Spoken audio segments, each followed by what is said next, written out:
अपने इस भक्त मुनि स्मृति समारोह में मैं भगवान नटराज को नमन करते हुए, मुनि जी को नमन करते हुए, मंचस्थ विराजमान श्रेष्ठ तपस्वी साधक कलाकार, अन्य उपस्थित ज्येष्ठ एवं श्रेष्ठ कार्यकर्ता बंधु भगिनी, अभी परिचय के क्रम में आया कि मैं राष्ट्रीय स्वयंसेवक संघ के दायित्व में हूँ। हम सब लोग भी कहीं न कहीं विचारों से जुड़े हैं। आज के इस अवसर पर हम थोड़ा विचार करें तो संघ जो चला 1925 में 100वां वर्ष चल रहा है, हमारा देश स्वतंत्र था। उस समय एक महापुरुष हुए पूजनीय डॉक्टर केशवराव बलिराम हेडगेवार। उन्होंने देश की परिस्थितियों का, इतिहास का अध्ययन करने के बाद एक विचार पूरे देश के सामने रखा कि हमारे देश की स्वतंत्रता का जो कारण है वो विदेशी नहीं, हम सब हैं। हमारे समाज में कुछ न्यूनता नहीं, उसके कारण हम सब स्वतंत्रता की इस स्थिति को देख रहे हैं। उसके बाद उन्होंने समाज के सामने एक विचार रखा, अपना एक निष्कर्ष रखा कि इस देश के मूल समाज को निर्दोष बनाकर एक संगठित शक्ति खड़ी करें जो इस देश की आज़ादी के अंदर भी और अन्य जो सारी परिस्थितियां देश के गुण संपन्न बनने में, सामर्थ्यशाली में बनने में उसका एक आधार बन सके। तो हम आज विचार करते हैं कि उस विचार के कारण आज एक ताकत खड़ी हुई है।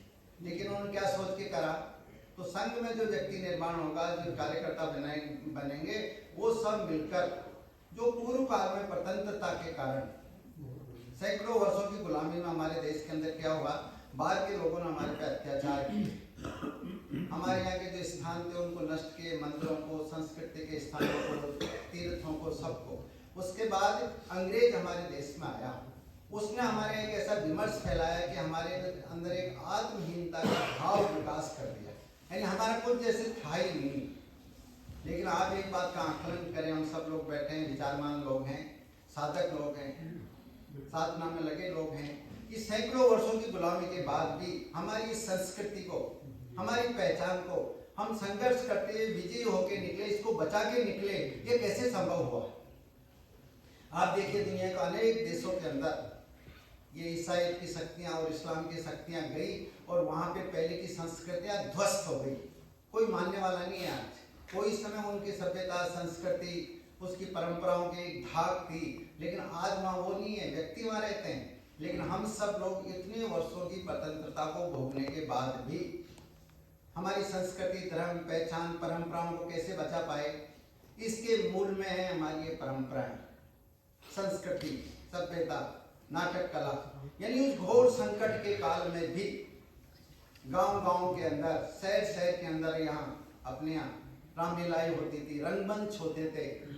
कितना भी संकट का समय होगा, निराशा का समय होगा, लेकिन समाज में आत्मविश्वास किसने जगाया? आप जैसे कलाकारों ने जगाया। जैसे अपने यहाँ कहावत है ना कि देर है लेकिन अंधेर नहीं है, रात्रि है तो सवेरा होगा। इन नाटक और रंगमंचों के माध्यम से हम देखते हैं गांव-गांव में रामलीलाएं होती थी, महापुरुषों के जीवन पे नाटक होते थे। ऐसे अनेक तरह की जो गतिविधि चलती थी, उसने हमारे समाज को आत्मविश्वास नहीं खोने दिया। और आत्मविश्वास नहीं खोने के कारण भी सैकड़ों वर्षों के संघर्ष करने के बाद हम हमारी संस्कृति, धर्म और पहचान के साथ 1947 में विजयी होके निकले।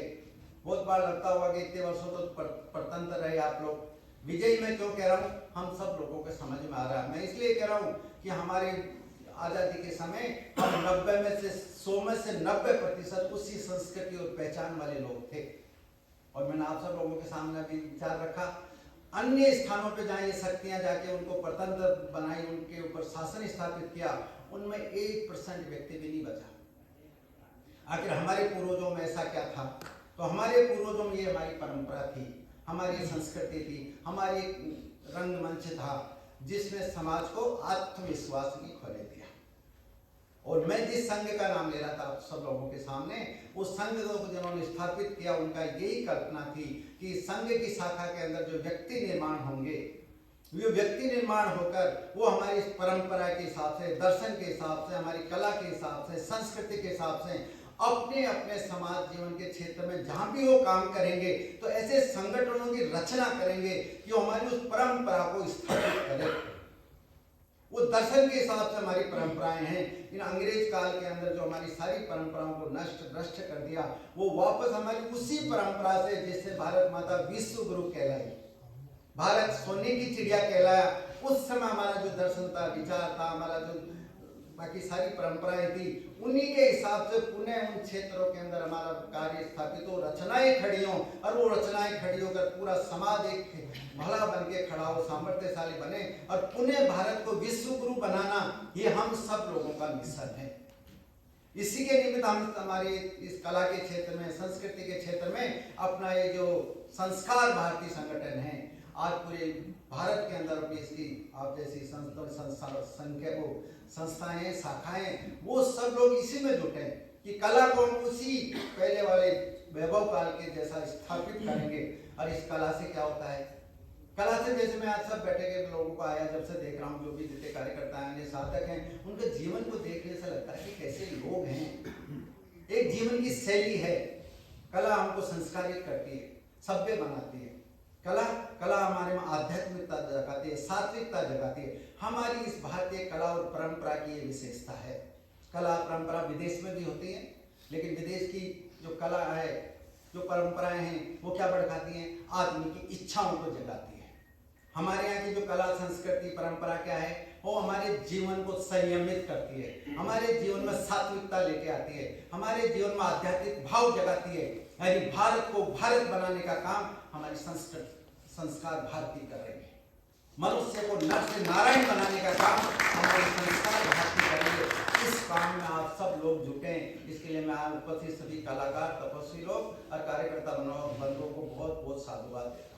यानी जड़ का काम हम कर रहे हैं, और उसके कारण भारत पुनः विश्व गुरु बने, उसमें हमारा भी एक बहुत बड़ा योगदान होगा। यहाँ का व्यक्ति कैसा बनना चाहिए, जैसा था वैसा व्यक्ति बने, वैसे में संस्कार भारती का बहुत बड़ा योगदान आप लोगों को जीवन को देखकर है। तो हमको इस पे थोड़ा विचार करना मेरे मन में आया कि जैसे आप सब लोगों को देखा, मैं जैसा समझा वैसा मैं बोल पा रहा हूँ। इसके साथ ही आज हम सब लोगों का एक दायित्व बनता है कि कला के कोई भेद नहीं करती। तो हम सब लोगों को सोचना कि आज हमारा देश को आजाद हुए 78 वर्ष हो गए, लेकिन बहुत सी चुनौतियां हमारे कार्य क्षेत्र के काम के साथ साथ अन्य जो चैलेंजेज हैं, हमको उन पे भी फोकस करके हमारे व्यवहार से हमारा उसमें कुछ सहयोग कर सकते हैं तो करना चाहिए। जैसे कला क्या, कला भेद नहीं करती। कलाकार हर समाज, हर जाति, हर बिरादरी में हैं, और एक उच्च कोटि के कलाकार हुए, फिर भेद कैसा?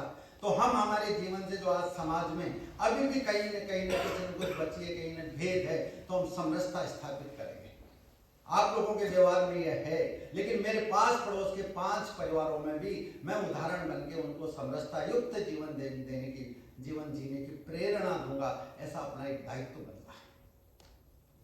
आप सब जैसे सबके स्वभाव और व्यवहार जैसा पढ़ने में आता है, उसको देख के मैंने 1-2 बातें बोली। वो मेरे को लगता है कि हम हमारे परिवार को आदर्श बना के पास पड़ोस के परिवार भी वैसे आदर्श बनेंगे। इसलिए हम कुटुंब प्रबोधन के लिए भी काम करेंगे, तो उसके भी हम एक वाहक बनेंगे कि पड़ोसी देखे कि हमारे बच्चे भी इन कलाकार की बच्चों में जैसे होने चाहिए, क्या शैली है इनकी, क्या इनका व्यवहार है।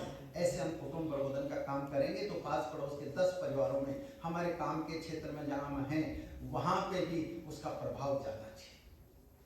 तीसरा, कलाकार सृष्टि का बहुत बड़ा उपासक होता है, इसलिए पर्यावरण के लिए हम सब लोग काम करते हैं।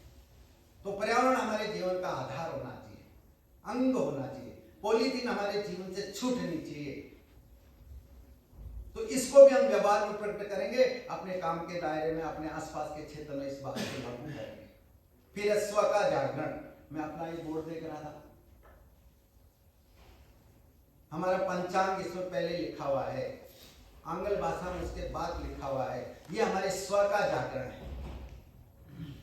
कई बार लगता है कि भाई अपने पंचांग को लोग समझते नहीं है, तो अच्छा है, मैं किसी उदाहरण रखा है हमने।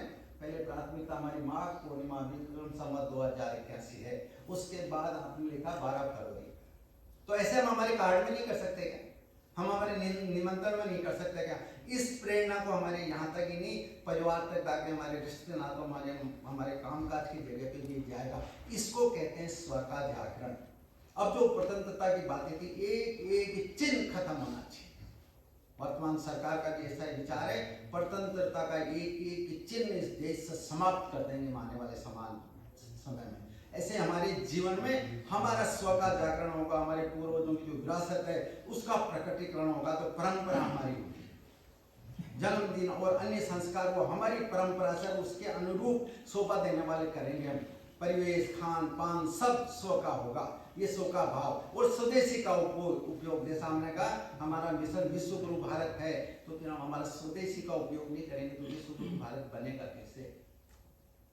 और अंतिम हमारा एक चल रहा है जो आज इस देश की आवश्यकता है, हम सब लोगों को पूरे देश को साथ लेके उस पर नागरिक शिष्टाचार। हमारा संविधान हमको अधिकार देता है कि कर्तव्य पहले पालन है, और कर्तव्य उस हमारे सबके प्रति है। आपस में मित्रों के प्रति अपना कर्तव्य होता है, माता पिता के प्रति अपना कर्तव्य होता है, इस धरती के प्रति हमारा कर्तव्य है, पड़ोसी के प्रति हमारा कर्तव्य है। ऐसे उनका सबका पालन करते हुए नागरिक शिष्टाचार का पालन करना, यानी नियम का पालन। नियम हमारे संस्कार भारती का कोई नियम है तो हम उसका पालन करते हैं। समाज जहाँ जीवन में रहते हैं वो बस्ती का नियम है तो हम उसका पालन करेंगे। ऑफिस में तो ऑफिस का कोई नियम है तो हम पालन करेंगे। ऐसे नागरिक शिष्टाचार यानी नियम का पालन करने वाले लोग, ऐसा एक सारा भाव लेके हम काम करेंगे तो संस्कार भारती जिसके लिए स्थापित हुई थी, कला जगत में भी अपनी पहचान बनाएगी। भारतीय परंपरा और दर्शन उसके हिसाब से बनेगी। और दूसरा, उनके जो कार्यकर्ता हैं वो अपनी एक पहचान बनाएंगे। देश और समाज के जितने चैलेंजेज है, संस्कार भारती के कार्यकर्ता बंधु उसको स्वीकार करते और उसके समाधान के लिए अपने आचरण और व्यवहार से प्रकट करते हैं और अपने आसपास रहने वाले सब लोगों में भाव जगाते हैं। ऐसा एक मेरे मन का विचार मेरे आप सब लोगों के सामने था मन में कि मैं रखूं, मैंने रखा है। और इसी के साथ मेरी वाणी को मैं विराम देता हूं। आप सब लोगों को बहुत बहुत शुभकामनाएं कि अपन जिस काम में लगें इसमें और अच्छे से यशस्वी होके इस देश को विश्व गुरु बनाने में हमारा और अच्छा सहभागिता बने। इसी के साथ मेरी बात को विराम।